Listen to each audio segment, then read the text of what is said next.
Hey guys, Dark here, back again with another video. So in today's video, we're going to be talking about model outreaching and the things to avoid before signing your first creator or signing any type of creator. So let's get into it. I wanted to announce that I launched a new Discord server, so if you're looking to connect with other agency owners and network within the space, be sure to join the server. If you're an OnlyFans creator yourself and you're looking for tips, you can join as well and ask any questions. So link in the description. So this is a mistake that I see most new OnlyFans agency owners do when trying to get their first model or signing models in general, is not knowing the red flags when it comes to a girl who just isn't built for OnlyFans, meaning they have a bunch of insecurities, they can't afford to be seen, they have restrictions, maybe their family or friends might find out, maybe it'll get them fired from their job, but regardless of all that, they still want to try to start OnlyFans. So with those type of creators, you want to basically just avoid them, in my opinion, because you're not going to get far with those type of creators starting off. They're not 100% invested into this. Maybe their situation might be financial, like the reasons behind it, maybe they want a better life, maybe it aligns with the typical creator who's starting OF, but in terms of actually being able to get to that point and survive long term, it's not necessarily looking good, because typically they're not all in, they're 1 foot in, 1 foot out, and they feel like there's too much risk in it, so that's why they can't fully invest themselves into it. Therefore, you're looking at, okay, you'll get the chick, and from, like, depending on how fast things go, you might look at maybe a few results, but however, it won't be long term if she doesn't see the growth within her account. Or maybe someone in her entourage finds her profile, etc., and boom, she has to quit, and now you're back to zero. So that's why you want to avoid that and look for people who are 100% committed and looking to do this long term.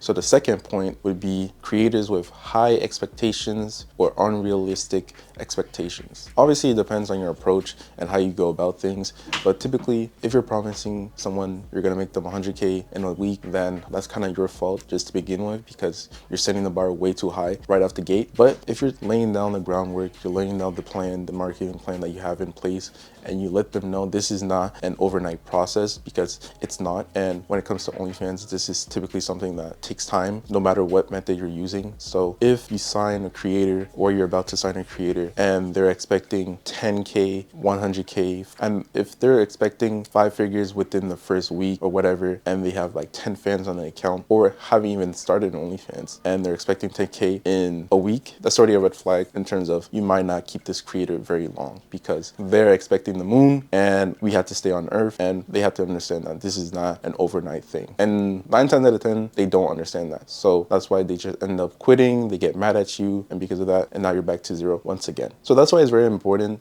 before onboarding a creator is making sure that you lay out the game plan and set a list of expectations that everybody should follow, so that there's no miscommunication when it comes to what the roadmap is towards success. The third thing that you should watch out for is lack of communication and laziness. This is something that you'll find out right away that it's a red flag, because immediately you're going to try to get into contact with this creator and they might respond 24 hours later, 48 hours, maybe even a week later, and you can't work like that, because with OnlyFans, things are working constantly 24/7.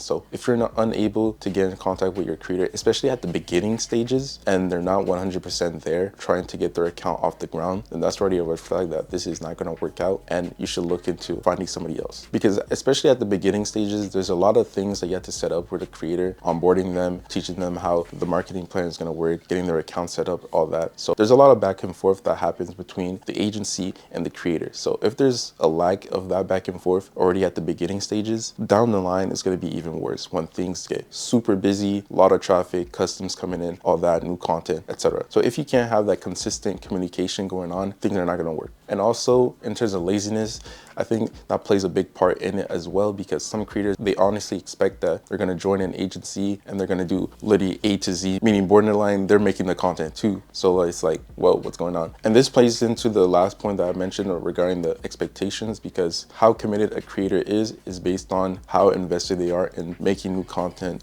engaging with the agency in the communication, and actually getting anything that needs to be done when it has to be done. Whether it be getting the weekly content done in a day, whether it be getting customs ready and already uploaded to the Google Drive super quick, whether it be in terms of getting TikToks for the day done consistently every day and things of that nature. Because if you're constantly facing delays, wait times and all that, then you're just going to slower the progress of the account, and with that, that's going to ruin the working relationship. And the fourth point that you should consider as a red flag before onboarding any type of creator is just overall third world countries. So with this point, it honestly depends on your game plan and how you dive into this, because third world countries can be great because you can get models on salary for 1 to 2K a month, and pretty much from there you can keep most of the profit for yourself because they're getting a paid rate per month, and depending on the account success, you can get a bigger payday. However, if you're still new to the game and you aren't aware of how to set that up, and you're looking at a 50-50 split or whatever type of split with the creator, then from there you can easily see yourself get stuck in a bad situation. Because with these third world countries, when you start making these girls money, for them it's a lot of money, like $1,000 to $2,000 in a week or even in a month, depending on how fast their account is growing, is a lot of money for them. So they can easily avoid not paying the invoices or any type of bill that they may owe you. So that's definitely something to be aware of, because there's a lot of situations where these third world country creators are scamming agencies and not paying them. So that's definitely a big red flag that you want to be wary of when you go and decide to sign one of these third world country creators. So once again, if you went through all of these red flags and you still somehow decided to sign one of these creators regardless of all the red flags that were shown to you, then from there the only thing that I can tell you is, once again, make sure that you keep yourself safe when it comes to ensuring that you get paid at the end of the day, because no one wants to work for free, and that's a fact. So nonetheless,